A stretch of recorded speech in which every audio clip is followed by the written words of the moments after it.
Hi guys, so what happened last night? Okay, so we need to go from the very start. Just hope everybody can hear me. Can everybody hear me? 5,000 years.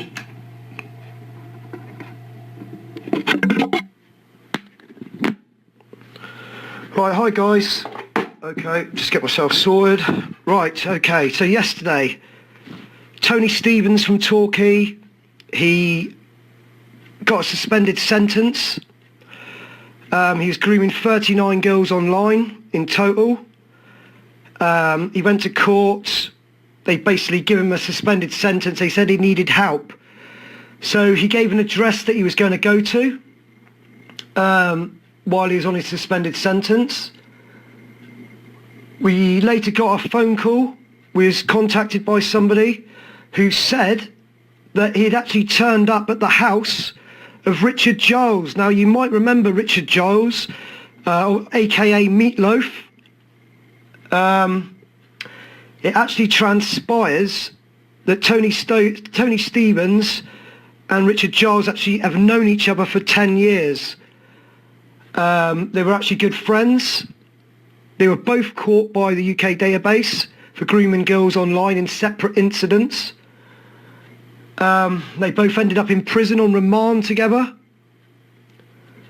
And it was at that point that Tony Stevens said to Richard Giles that if he does get out and he gets a suspended sentence, he's going to be homeless, so he's got nowhere to live. So Richard Giles suggested that he go and live in his house where he was staying. Now, one of our team actually went down there. They interviewed Tony Stevens outside Richard Giles' house. He basically admitted everything. He said he wanted to go to prison, all of that kind of stuff. He was arrested by Torquay police. They took him away because obviously convicted sex offenders are not allowed to associate with other offenders out there, even though Richard Giles is actually in prison at the moment. So he was arrested. A few hours later, he was de-arrested. Now, I thought that was it, So I was getting ready for work. I work a night shift, get up at 9 o'clock, and I find out that my team member's actually going to Exeter service station. Now, I get hold of her, ask her what she's doing, and it transpires that Tony Stevens was dumped there by Torquay police. Torquay police actually drove him up to Exeter service station and just left him there. 20 pence in his pocket and a bag of clothes. So obviously I raced straight down there. Tony Stevens was sat outside. There was children walking around in there, obviously with their parents, but there was several children there unsupervised. Tony Stevens was sat outside with his head in his hands. I approached him on video, as we always do. I didn't want to live stream it. Approached him on video. It was unbelievable, really. I just couldn't understand how it had all taken place, how he had ended up there. Torquay police basically dumped him there. So I got chatting to him. He was very, very suicidal. He's a man who has lost everything. He's homeless. And to me, those kind of people are the most dangerous people. Those who have nothing to lose. They show no fear because they have nothing to lose. This man is a dangerous, dangerous offender. He should have been jailed. Yet he was released on a suspended sentence, and then Torquay police dumped him at Exeter service station. He sat there freezing cold. He's got no money on him. He can't go anywhere. There's children walking around behind us. So anyway, we sat down. We had a chat with him. I just couldn't believe it, to be quite honest. He was talking about going onto the M5 motorway and jumping in front of a car to kill himself. Many people will say, why don't you just let him do it? But it's not about letting him do it, He jumps out in front of a car, then that's other people that are going to be suffering. That's other people that are going to be injured because of his actions. So we took him inside, we warmed him up with a drink. And basically, you know, we tried to look for somewhere secure that he could stay, but there was nowhere. So I ended up bringing Exeter Police, and I threatened them with going to the newspapers over this, because not only has he been failed, but all the society has been failed by not just the court system, but by the police. You know, why would the police dump somebody that dangerous? You know, at his court appearance, they give him 20 days rehabilitation course. 20 days. This man spent weeks on a website chatting to 39 girls, underage girls, the youngest being 10 years old, sexually, sending masturbation videos, sending dick pictures, sending pictures of a woman, his ex-girlfriend, naked pictures asking for threesomes. The only reason why this man didn't meet a child is because he had no money. His intentions were clear.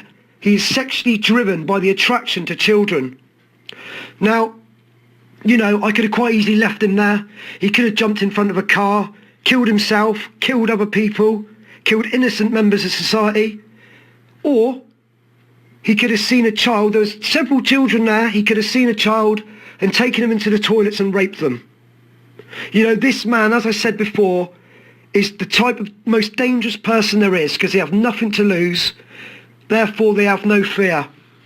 So I rang Exeter Police. I said to him, I explained the situation. We caught this man, you know. He's been given a suspended sentence. Torquay Police have dumped him in a public place, homeless, no money. And I said to him, you either do something about it, or I'm ringing every single national newspaper out there, and I'm going to expose all these different, you know, agencies and the court and the judge. It's just absolutely ridiculous. Within 10 minutes, the police turned up, you know, and they thanked us, and they took him back to the police station. And hopefully now they will properly, you know, use their powers to actually make sure this person is being not only monitored in some form, because, you know, dumping him somewhere and just expecting him to get on with it is just ridiculous. He needs to be monitored, clearly monitored. This is a person who I feel, having seen all the chat logs and spoken to him now in length, I feel will go on to abuse a real child, because he is at that point where he has nothing to lose. So the police took him away, and you know, they took him into a cell for the night. He'll stay there now until there's somewhere for him to actually properly stay, where he will be monitored. I've actually asked for another probation report written on him because of his suicidal tendencies. You know, this isn't just about catching these fuckers, you know. These are dangerous, dangerous people that should not be in society. Whether or not you believe rehabilitation courses work or not, that is another thing. I personally don't. But they should not be left like he was last night, by himself, you know, with children around. So basically, that's it basically. So through the night, you know, I was at work and I started looking through the messages, and I saw messages from people saying, I can't believe you're protecting a child abuser. Are you a nonce yourself? What the fuck are you doing? Now, I've been doing this 12 years. I've named over 69,000 convicted paedophiles in this country. And for people to say that, to me, hurts me a fucking great deal. Because I spend hours every day speaking to survivors and adding people to the database. And yet you get these stupid comments saying, well, why didn't you just kill him? Why didn't you beat him up? Well, that doesn't achieve anything. The main reason why I went up there is because I knew he's at that point where he is so low and so, you know, literally he would do anything. Absolutely anything. The whole system has treated this case wrong. Our justice system, you know, too lenient, should have been jailed. The police, no safeguarding measures, not for him, and for the general public. So that's really what I wanted to say. You know, I wasn't protecting him. I was protecting other people from him.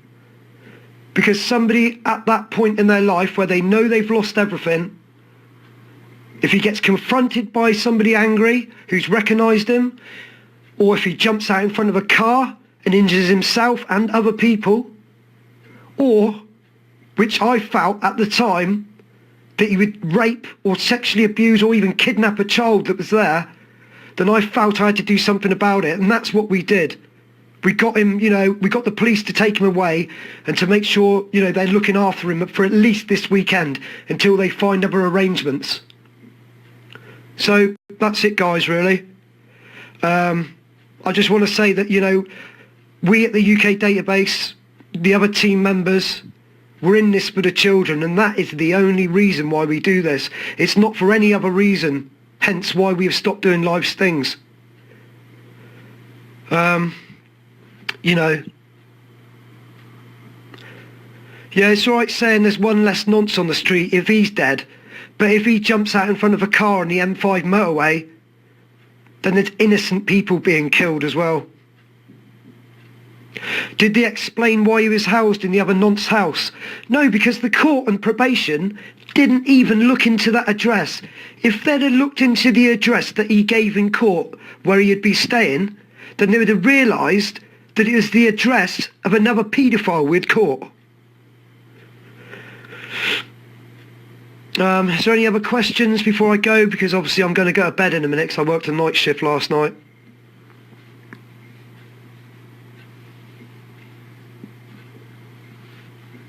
What do I think will happen now? Well, as I say, I'm going to push for another probation report. This man's suicidal. You know, it's... Personally, you know, I don't care if paedophiles commit suicide, but the way he was talking, it would have involved injuring other people, and that is wrong. You know, you don't injure innocent people. If you want to jump in front of, you know, I don't know, there's other ways of killing yourself than trying to jump in front of a car, so...